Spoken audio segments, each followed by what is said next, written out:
What if, tomorrow morning, you opened your eyes and the world you knew was gone? Not destroyed, simply replaced.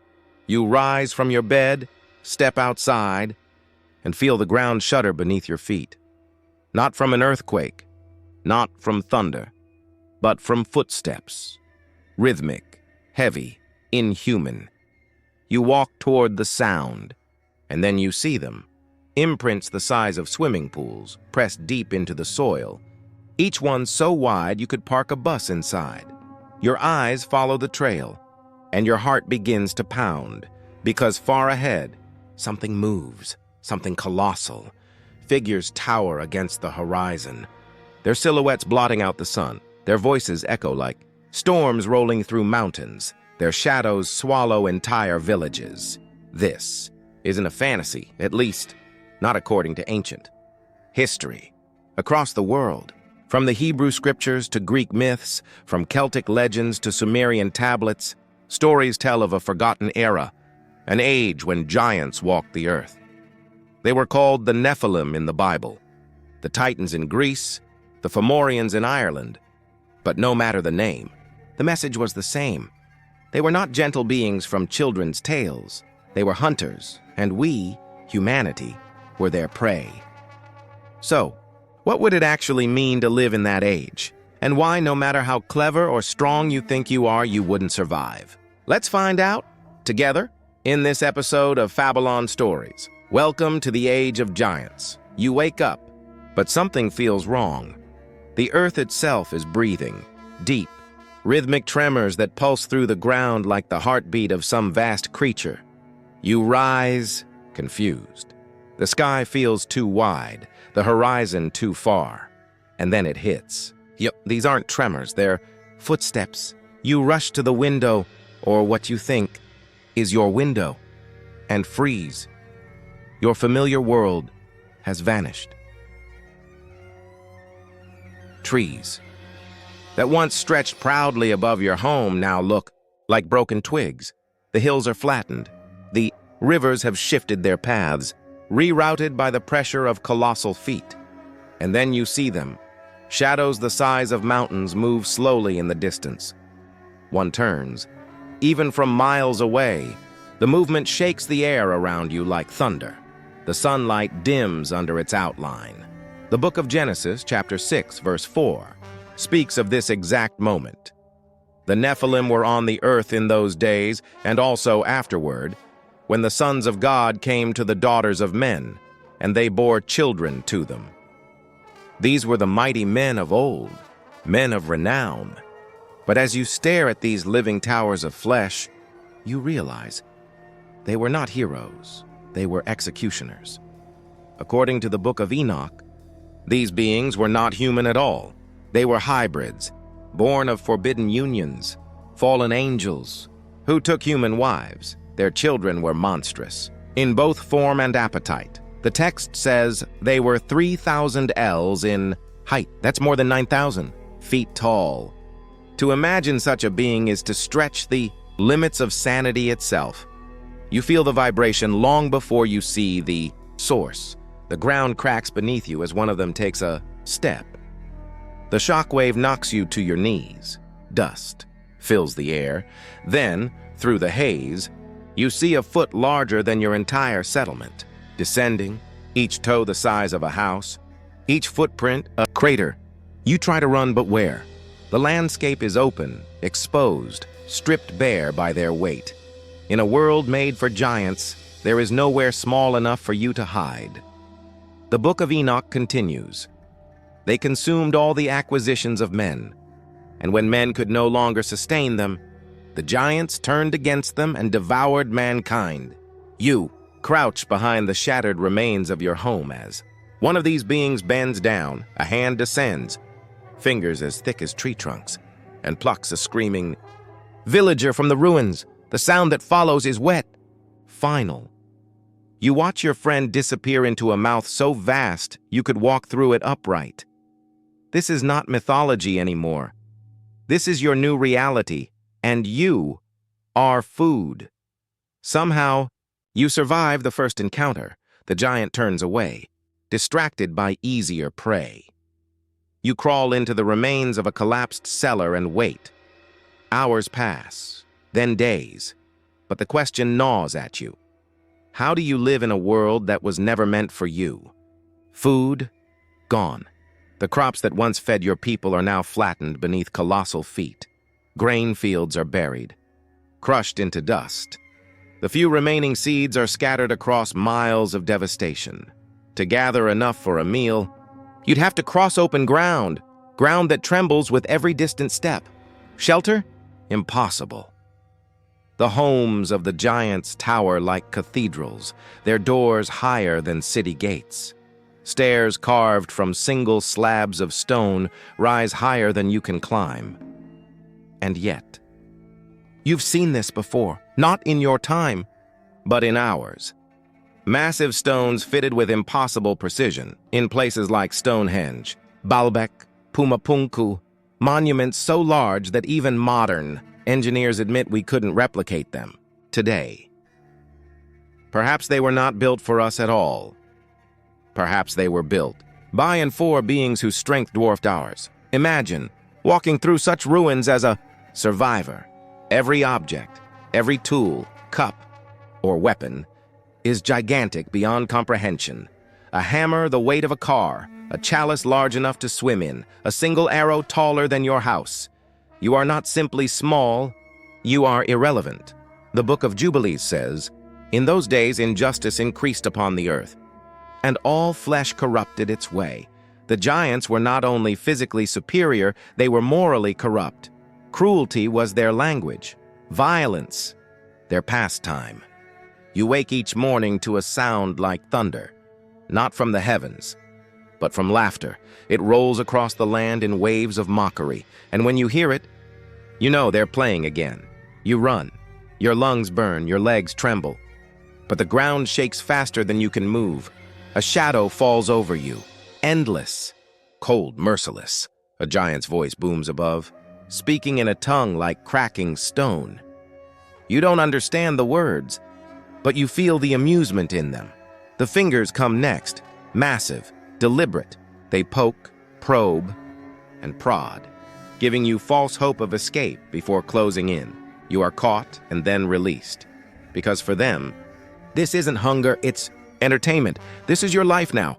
A living toy for creatures who see you as nothing more than an insect to tease before crushing. The scriptures use a single word to describe that time, Hamas, meaning violence of the most extreme kind, cruelty, oppression, moral decay. In this world, mercy doesn't exist, and if it does, it's only by accident. Now imagine encountering one who seems different, a friendly giant. It kneels, its enormous shadow falling over you like a blanket of night. It speaks softly, its voice still shaking the earth. It offers to teach you, but what it teaches isn't kindness, it's corruption. Ancient texts say the watchers of the fallen angels revealed to humans the forbidden arts. Weapon-making, war, sorcery, seduction, knowledge meant to destroy, not enlighten. And as these giants teach, humanity begins to fall apart. Brother turns against brother. Weapons appear that were never meant to exist. Desire becomes addiction. Power becomes disease.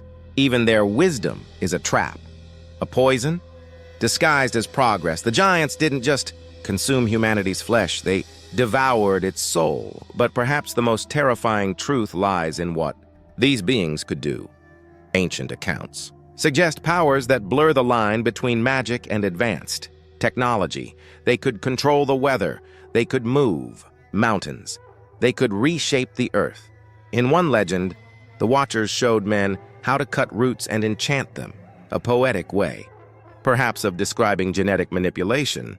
In others, they built vessels that flew and weapons that burned like suns. You hide in a cave as a storm brews overhead, sudden, unnatural. Lightning flashes in perfect rhythm, striking in geometric patterns. You realize with dread that this storm is being controlled. Outside, massive stones begin to float through the air, moving as if weightless, aligning themselves with impossible precision. You Watch as a city rebuilds itself under the will of a single being. Archaeologists still marvel at sites like Sacsayhuaman in Peru, with stones so perfectly fitted that no mortar was needed. Stones that walked into place, according to Inca legend. Maybe that wasn't metaphor. Maybe that was memory. And if you were there, watching, it wouldn't be awe you'd feel. It would be terror. Because if they could command the sky, the earth, and the stones themselves, what chance did you ever have? Yet not all humans surrendered. Some fought back. Stories from every corner of the world speak of wars between men and giants, wars so brutal they scarred the earth itself. But imagine being one of those soldiers. You're handed a sword, barely the length of a giant's finger. You march toward a foe whose shadow alone can crush you. Every instinct screams to run. The Bible tells of a few miraculous victories: David versus Goliath, Joshua against the Anakim, Caleb driving out the sons of Anak. But these were exceptions, miracles against impossible odds. Goliath wasn't just tall, he was a warrior from a lineage of monsters, his spearhead weighing 15 pounds of solid iron. To face such a being with a sling was an act of divine madness and divine intervention. Without it, you would be nothing but dust beneath their feet. The wars of men against giants were not battles of strength. They were acts of faith, and most ended in blood and silence. But even the gods have limits. The corruption spread too far. Violence filled the earth. Something had to change. Genesis 6:13 records God's words to Noah: "I am going to put an end to all people, for the earth is filled with violence because of them." And so, the heavens opened. Imagine standing there, watching as the sky itself collapses. Rain doesn't fall, it crashes. Oceans rise, mountains vanish. For the first time, you see the giants afraid. Their roars echo through the storm, shaking the waters. Their enormous bodies thrash as waves swallow them whole. The world that once belonged to them is drowned in divine fury. But as you cling to a floating piece of debris, you realize the truth. This flood isn't salvation. It's reset. And it doesn't discriminate. You will likely die too. But maybe, just maybe, humanity will get another chance. But the story doesn't end there.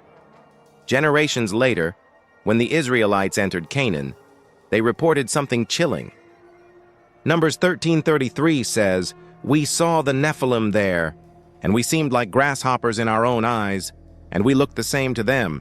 So the flood didn't wipe them all away. Somehow they survived, and they returned. Angrier, hungrier, determined to reclaim what was once theirs. Throughout history, stories of giant races persist. The Norse spoke of Jötnar, the Celts of Fomorians, the Hindus of Daityas, the Maya of ancient skywalkers who taught forbidden crafts. Perhaps these aren't separate myths. Perhaps they're fragments of one long, terrifying memory. So let's return to the question: why wouldn't you survive the age of giants? The answer isn't just physical, it's psychological.